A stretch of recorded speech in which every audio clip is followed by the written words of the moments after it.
My name is James Williams Jr. This is Kung Fu Epic number 2. The following video is not necessarily for children under the age of 13. You can probably watch it. This video is straight about racism. Alright? I've done many of these racist videos before. I want to not offend people. So if you are the faint of heart or you are overly sensitive, please don't watch the video. I'm making this video to hopefully make a point, to make a statement, and to set the world on what I would hope would be the right path of ending racism to begin with. Alright? So I have friends, all over the place on Facebook. I'm finally getting friends on Instagram. And I don't have but 54 of you following me here on YouTube. And before I go any further with that, let me first say thank you very much. Alright? Just to get that out of the way, because I do have gratitude. And if I ever have the successful career that I want to make sure that this channel embraces that gratitude and give back. So, this is going to be a hard video. It's probably going to be a 2 or 3-parter, possibly a 5-parter series. I've told you guys a lot of my life story, and I tell you a lot of the things I've seen, I've witnessed, I've gone through, and I hope that on some level or another that it touches you here and makes you use this thing a lot more than we in America have been doing. Alright? America was built on the blood of slaves. Black slaves, white slaves, Native American, and other Asian slaves. Alright? I say that because if you don't know, let me go ahead and inform you now.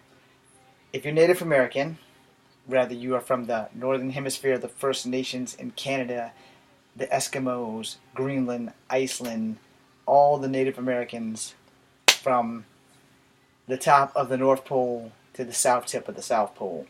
And if they're in Antarctica, there you go. You're biologically Asian.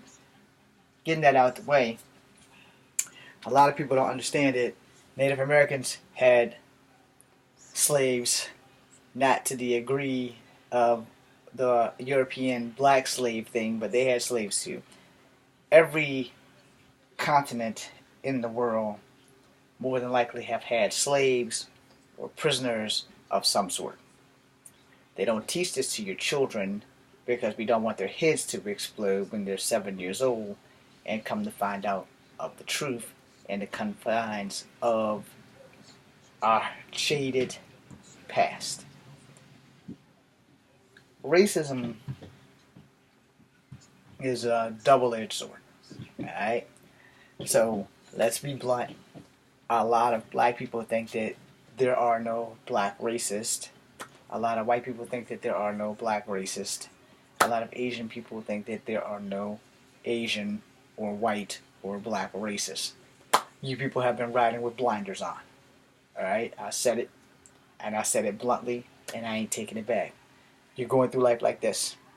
You're not panning. You're not seeing people for who and what they are.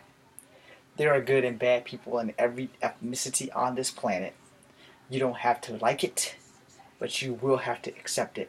Because sooner or later, you may be that Chinaman that walks into a racist black man who just does not like Asian people. You may be that black man who walks into a Chinese restaurant and can't be served because they just don't like black people. And it might not be you personally, it just might be they had a bad experience with black people. And that works the same way with Chinese people.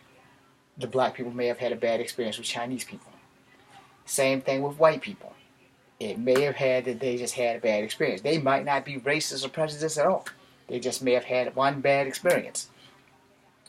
One bad experience can change your life forever. Period. One bad experience. It doesn't take a whole lot of bad experiences. It really generally just takes one bad experience.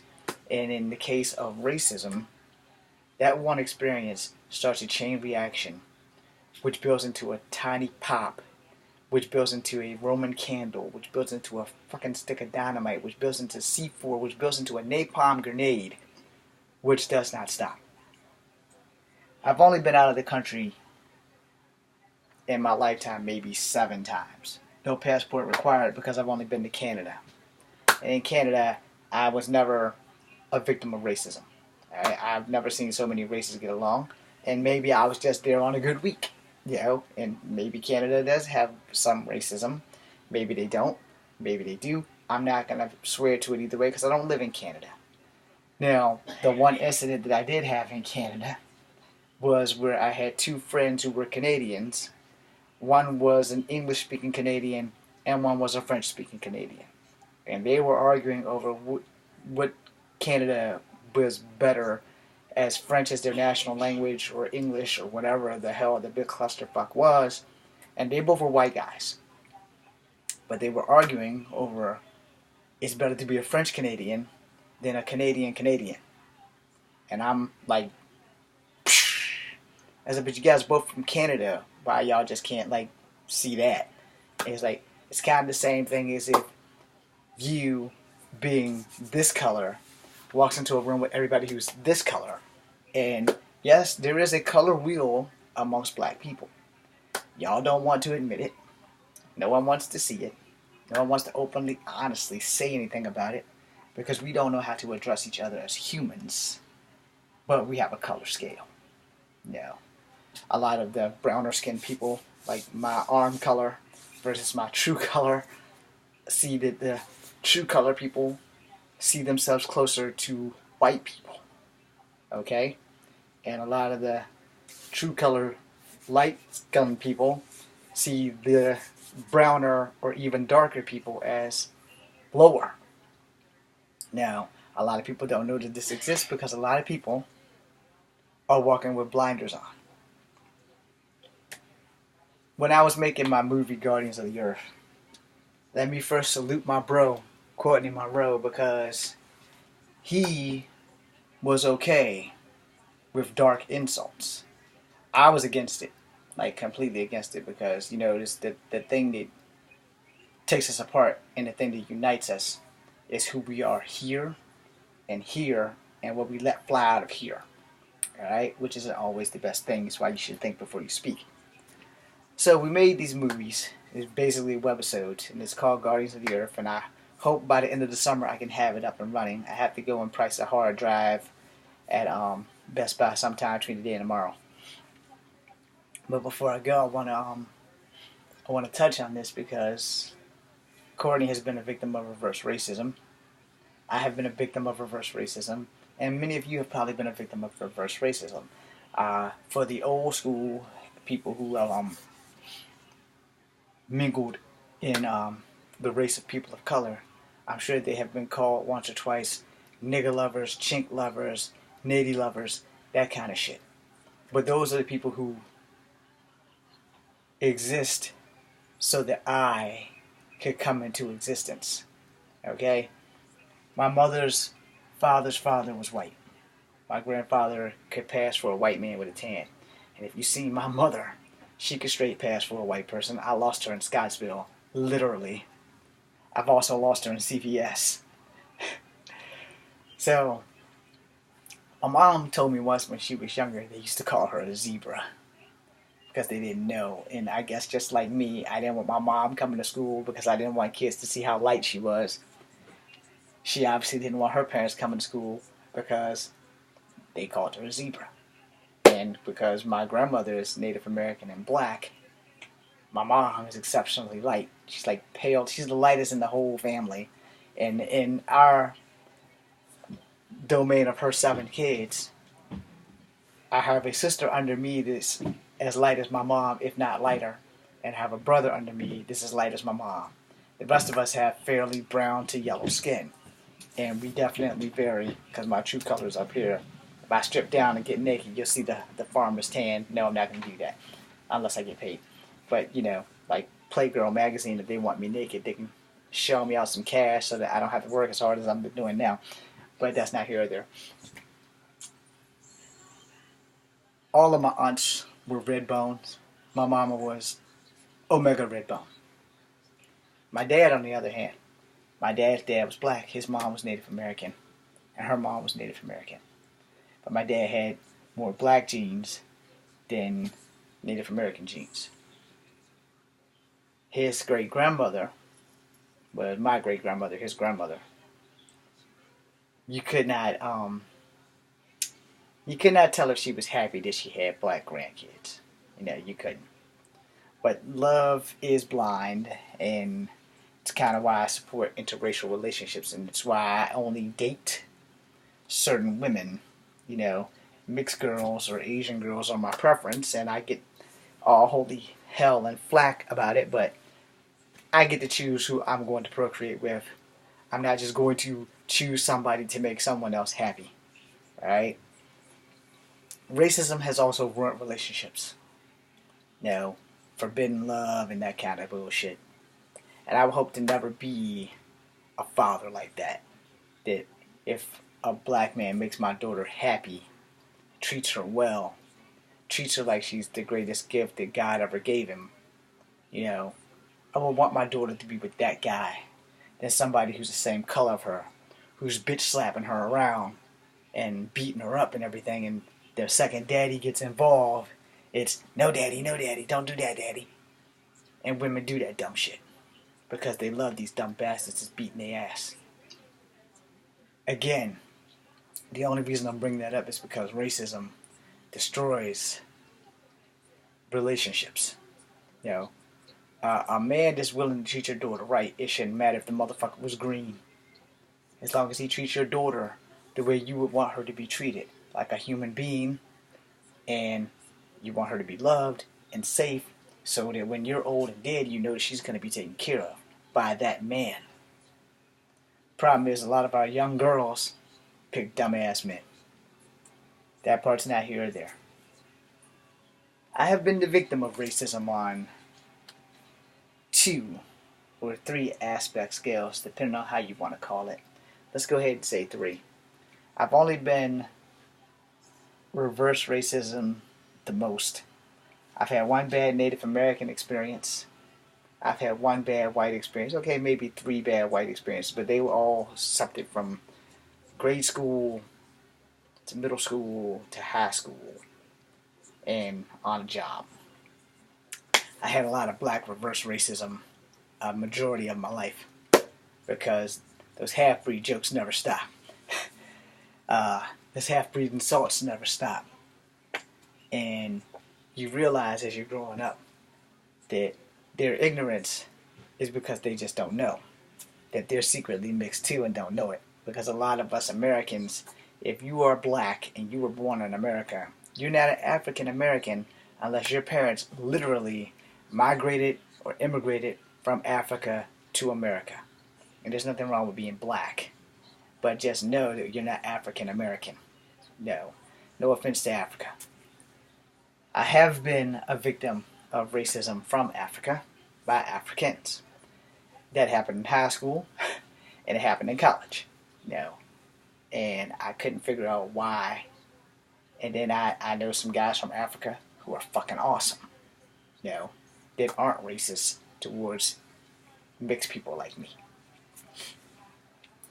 I try not to get too emotional with this because racism is something that we tolerate but we don't address. Alright?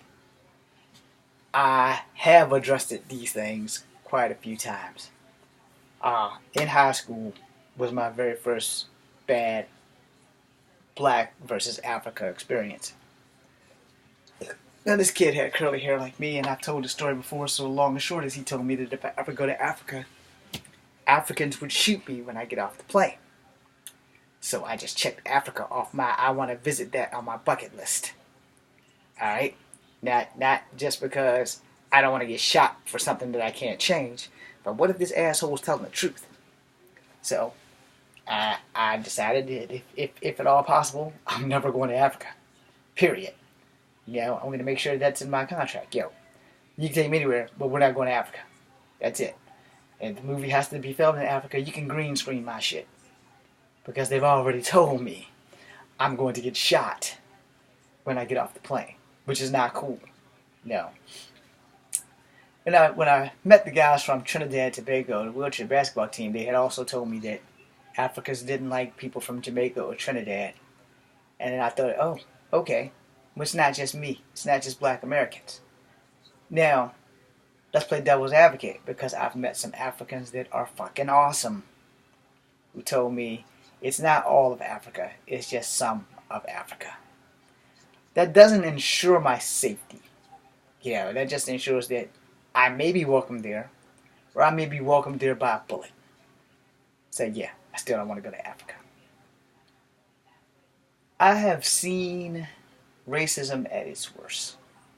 There is no racism at its best. If it's racism, it's just racism and it sucks. No. And we don't address this thing because we're all cowards. That's what it is. We're all cowards. The only place besides Canada that I've ever been where I didn't feel that my race was an issue was when I was in the United States Army National Guard.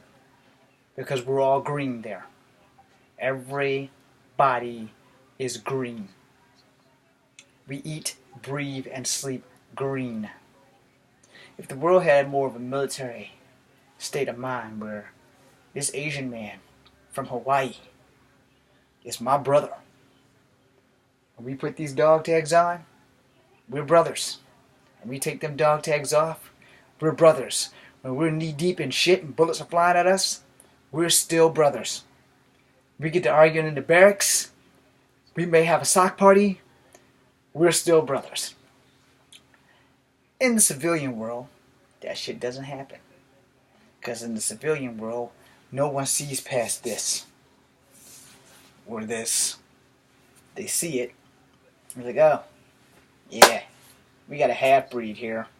He's not a real nigger, he's a half nigger. He's not a real honky, he's a half honky. You're one of those zebras. You're one of those mixed kids. We don't play with your kind. Those are some of the things I've been exposed to.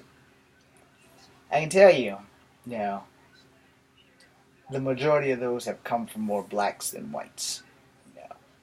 And funny thing about that is, about 47% of the black population has a white ancestor and just don't know it. I would give more than 47%, but the world's a global economy. It's hard to say what's what nowadays. And then without all those DNA records telling us where we've been and where we came from and how far our ancestors traveled before we came into existence, that's one of those things. From what I was told, and until I can afford the DNA test, it's mostly for us, we're mostly black and Native American.